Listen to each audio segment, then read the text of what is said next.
नमस्कार, मैं हूं वैभव नाथ शर्मा और आप देख रहे हैं मेरा YouTube channel astro vastu remedies. दोस्तों, आज हम लोग बात करने वाले हैं नवरात्रि के आखिरी दिनों में कौन से उपाय किए जाएं जिससे आपकी किस्मत बदल जाए। मैं बार बार इस तरह के उपाय आप लोगों के लिए लेके आता हूं कि आप किस विशेष तिथि में क्या उपाय करें।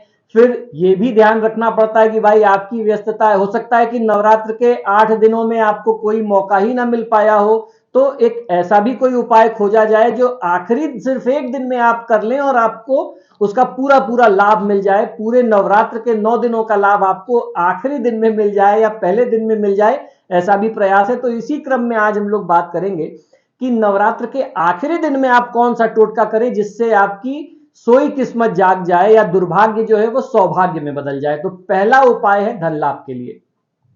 नवरात्र के आखिरी दिन या फिर अष्टमी या नवमी के दिन आप किसी एक खाली या शांत कमरे में स्थान में बैठ जाएं, उत्तर दिशा की ओर मुंह करके पीले आसन को बिछा करके उस पर आप बैठ जाएं। अपने सामने तेल के 9 दीपक जला लें और ये साधना काल तक जलते रहने चाहिए। इन 9 दीपकों के सामने लाल चावल की एक ढेरी बना करके उस पर श्रीयंत्र को आप स्थापित कर लें।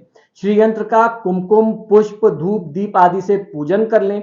इस पूरी क्रिया के बाद एक प्लेट पर स्वास्तिक बना करके स्वास्तिक का भी पूजन कर लें। अब इस श्रीयंत्र को अपने घर के पूजा स्थान में आप स्थापित कर दें और शेष जो सामग्री बची है, चावल की ढेरी वगैरह, उसको नदी में प्रवाहित कर दें। इस प्रयोग को करने से अचानक धन लाभ का योग व्यक्ति के जीवन में बनने लग जाता है और कैसी भी आर्थिक समस्या होगी उससे आपको मुक्ति मिल जाएगी। दूसरा उपाय है जॉब के लिए, नौकरी पेशा लोगों के लिए। नवरात्रि के अंतिम दिन सुबह जल्दी उठ करके स्नान आदि से निर्वृत्त होकर के सफेद रंग का सूती आसन बिछा करके उस पर पूर्व दिशा की ओर मुख करके आप बैठ जाएं। अब अपने ठीक सामने पीला कपड़ा बिछा करके उस पर 108 मनकों वाली स्फटिक की माला आप रख दें तथा इस पर केसर व इत्र छिड़क करके माला का आप पूजन कर लें।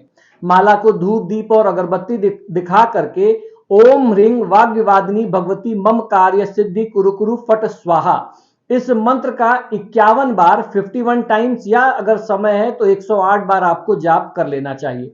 इस प्रकार लगातार 11 दिन तक यह माला आप सिद्ध कर लें। 11 दिन तक आपको यह प्रक्रिया रोज करनी होगी, नवरात्र की अष्टमी या नवमी से आरंभ करके।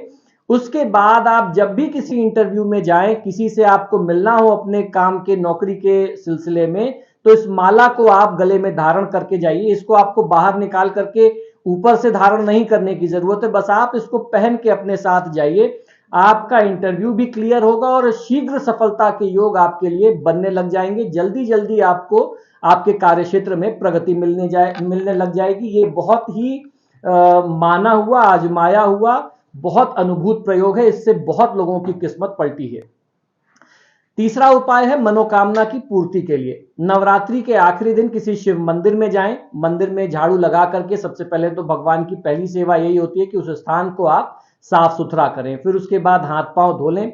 अब वहां शिवलिंग पर दूध, दही, घी, शहद और शक्कर चढ़ाते हुए उसे अच्छी तरीके से आपको शिवलिंग को स्नान कराना है, जिसको पंचामृत स्नान कहते हैं। इसके बाद शुद्ध जल से और अब महादेव जी को चंदन, पुष्प, धूप आदि से पूजा अर्चना उनकी आप करें और फिर उसी दिन रात में 10 बजे अग्नि प्रज्वलित करके ओम नमः शिवाय मंत्र का उच्चारण करते हुए घी से 108 आहुति आपको देनी है। अब 40 दिनों तक नित्य इसी मंत्र का 5 माला जाप आप भगवान के सम्मुख भी कर सकते हैं और अगर रोज मंदिर जाना संभव ना हो तो अपने घर में भी बैठ करके पूजा स्थान में ओम नमः शिवाय आपको जाप करते रहना है। किसी भी तरह की मनोकामना होगी, भगवान भोलेनाथ की कृपा से, महादेव की कृपा से आपको बहुत बड़ी सफलता उसमें प्राप्त हो जाएगी।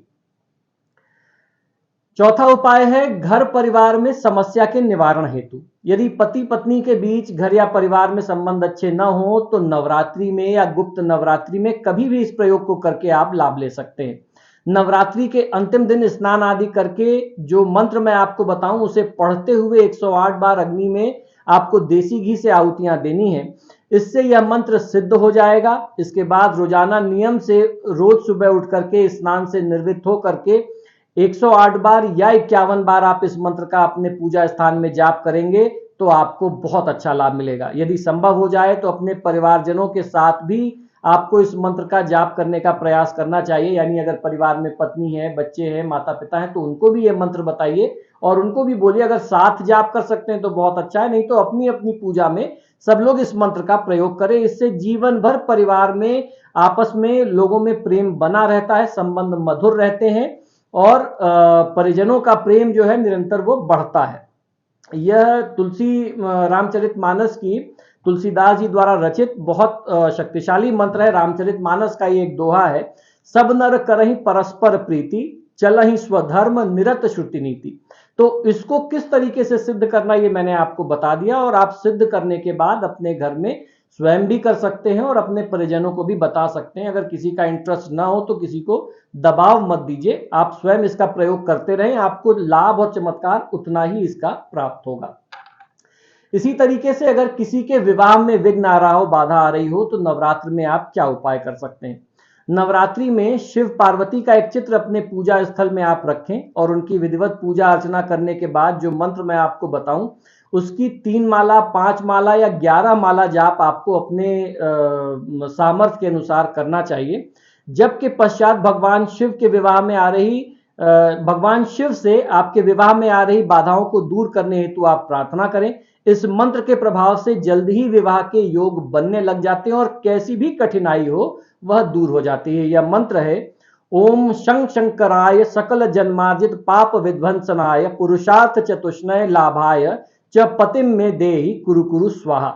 इस मंत्र का जाप आप अपनी श्रद्धा के अनुसार 3 माला, 5 माला, 7 माला, 11 माला आपको एक दिन कर लेना है और उसके बाद भगवान शिव से प्रार्थना करें। ये उपाय आप नवरात्रि की अष्टमी या नवमी तिथि में से किसी भी एक दिन आप करें तो आपको लाभ अवश्य मिलेगा। तो दोस्तों, आशा करता हूं कि शास्त्र से जुड़ी हुई बातें, ज्ञान की बातें जो आपको हमारे YouTube चैनल से प्राप्त होती हैं वह निश्चित ही पसंद आती होंगी। आप सभी से बार बार आग्रह है कि जब भी आप मेरे वीडियोस देखते हैं तो इनको लाइक और शेयर जरूर करें और आपने अगर अभी तक मेरे चैनल को सब्सक्राइब नहीं किया तो प्लीज इसे सब्सक्राइब करिए। इसी शुभकामना के साथ कि आपका दिन शुभ हो, माता दुर्गा की कृपा आप पर और आपके परिवार पर सदैव बनी रहे। मुझे आज्ञा दीजिए और देखते रहिए मेरा YouTube channel astro vastu remedies. जय दुर्गे, शिव दुर्गे।